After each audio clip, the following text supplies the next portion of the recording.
Hello, everyone. This is Terry again, continuing with prison stories. This will be number 4. Again, I worked as an officer at 3 different units back in the 1990s, and this story today will come from the Hughes unit, where I worked in Sharky's kitchen. That was video number 3. It's just a continuation of that and more stories.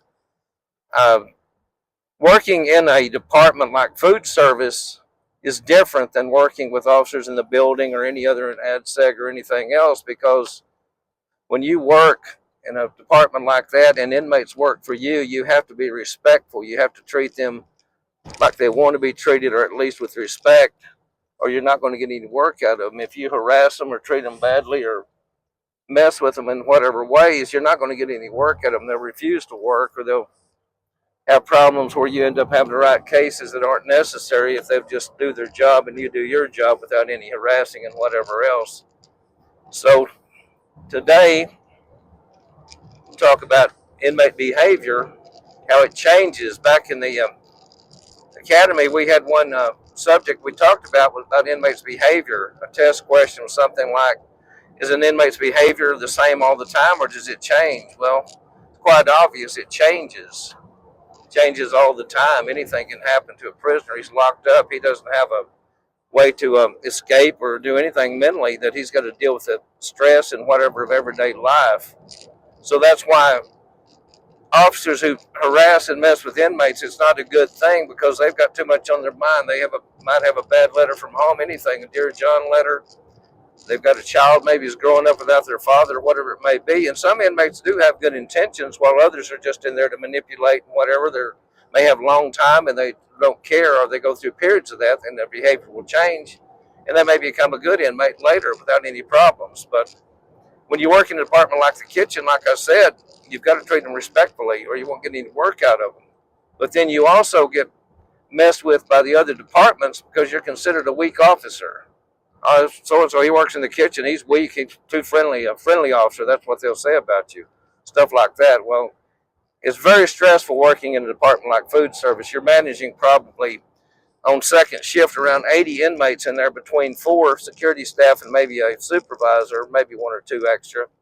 But you're very outnumbered, 80 inmates in a situation like that. So there's all kinds of problems, and like officers that are looking for trouble, you don't, like I always said, you don't have to look for trouble, because it's going to find you.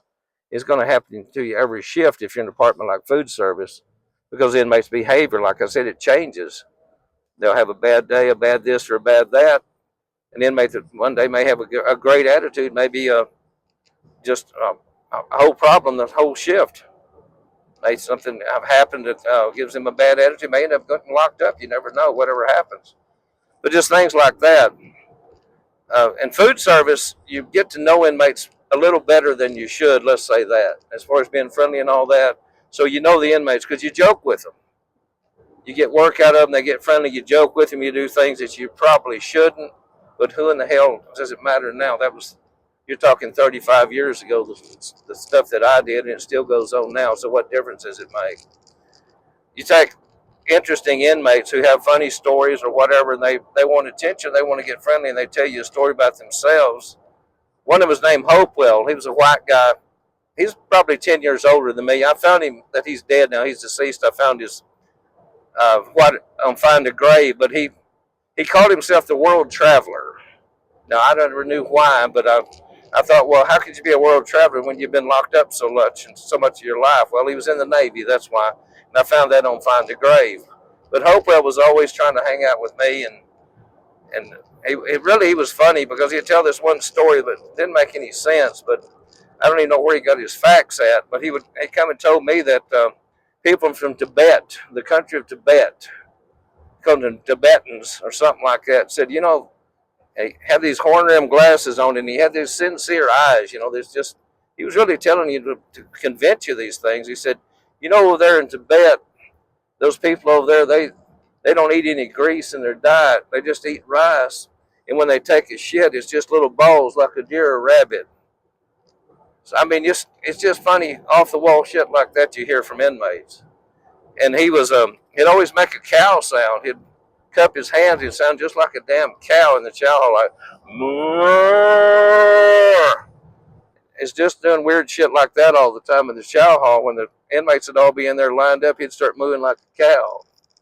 Yeah, I know it's off the wall, but whatever. So, but he had this tick in his eye, and he would quiver. His eye would quiver like this when he'd be trying to move, and he'd get up here and he'd try to get in sync with his hand, and his eye would be twitching, and he'd be like this to get it in sync or whatever. So I mean, it's pretty funny. But they had a big party going on, and one of the white shirt supervisors was fixing some baked beans, and it was an outside party, so he had on regular clothes, Western clothes, and he had a big old cowboy hat on with a high top on it, round top on it.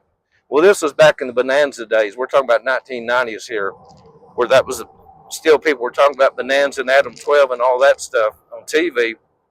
So Hopewell goes over there when Morgan's his name was Morgan, he's putting this bacon on these baked beans for the party, and he sees him with them cowboy clothes on, and comes over there and does that damn move sound or whatever at Morgan, and Morgan's over there pissed off. I mean, he's there trying to put that bacon there, and you can see his eyes are just twitching like he's fixing to go off on Hopewell for messing with him.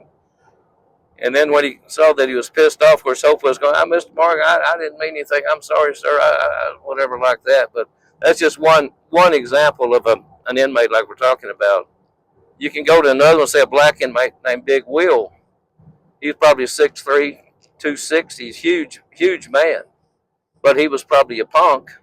At least he had his eyes on me and also a white shirt in there. He was playing these homosexual games or whatever, so you had to stay away from him. But you couldn't write him up for anything. He was a limit tester and whatever, and he said he was a psych patient, which may have been true also. He said, if you write me a case, I'll get rid of it anyway. So anyway, the craziest or worst thing that he ever did to me, or the funniest he'd probably think now, was he took a fire extinguisher hose loose and did it at the bottom of the little clip down there. So he's over there getting my attention. He's licking on this damn fire extinguisher hose, looking at me and laughing. So how are you going to take that? Now, what are you going to do? You going to go to your supervisor and say, hey, this inmate's whatever? You're just going to take it and laugh and go on? Well, of course, I just said, fuck it, and went ahead and laughed at it. And today's another challenge, whatever. But it was just crazy stuff like that. It was every day in the kitchen, besides all the inmates with bad attitudes. But then there's inmates that come up to you that are doing short time, maybe 3 years, maybe 2 years, 5 years, whatever. They'll come and ask you to write a statement for them that might help with their parole. Well, I never had a problem with that. It wasn't really any big deal. You manage them, you see how they work, you see what their attitude is. Well, hand me a sheet of paper. Inmate so-and-so, blah, blah, blah, number so-and-so.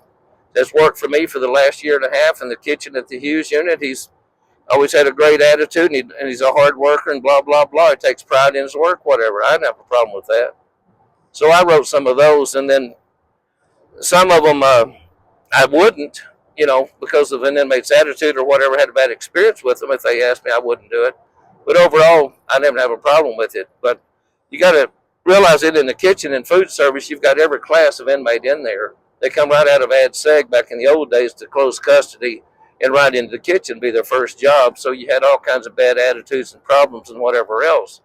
And you had your short timers, you had your drug dealers, you had your youngsters that were 18, 19 years old, and you had your old convicts, and you had just a total mix in there. Well, one in particular, again, a certain inmate who was in for murder, no problem. His name was Benny Dupnick, and you can read about him anywhere online. But Dupnick was in meat prep, did a good job, perfect attitude, no problem with Dupnick at all. He'd been locked up when he was 16 for a murder, and it was a capital offense he was originally charged with, but he ended up getting life sentence instead of the death sentence. He came up for parole, no telling how many times, and he ended up serving around 30 years, and when he was released, finally.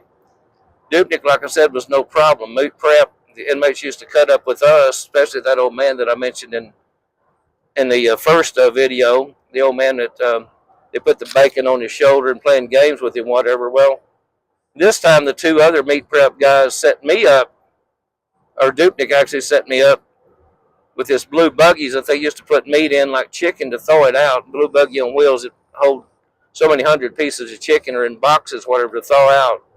So Dupnick comes over to me about the chicken. It's sitting outside the butcher shop, and he said, "Mr. Stevenson, did you check that chicken over there? It doesn't smell right. I think it might be spoiled or something." Of course, I go there and raise the lid up, and there's an inmate in there. Of course, scares the shit out of me.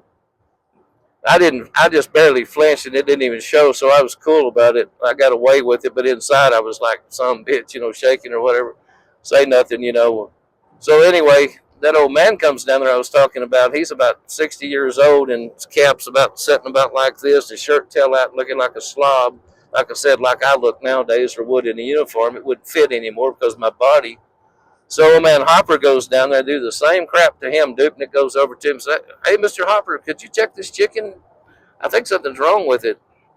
And so the old man goes over and lifts the lid up, and the inmate jumps out, and he cocks his fist back, fixing to knock the shit out of him. They said, "Mr. Hopper, no, Mr. Hopper," settling down or whatever. So anyway, but that's the ending of this story is about inmate behavior.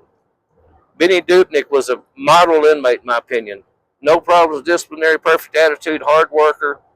Do anything that he was asked to do. You never had to tell him anything because he was self-disciplined. He did everything himself. He goes up for parole so many times over a murder when he was 16. He's actually paroled when he's in his 50s, early 50s, I believe. He went somewhere down in I think it was Victoria, Texas, and it was in the headlines down there. He stabbed his girlfriend and killed her. He stabbed her numerous times, no telling how many times. He slashed his wrist and sat there and bled to death. Benny Dupnick. Y'all look it up. I'll find this picture and put him on here.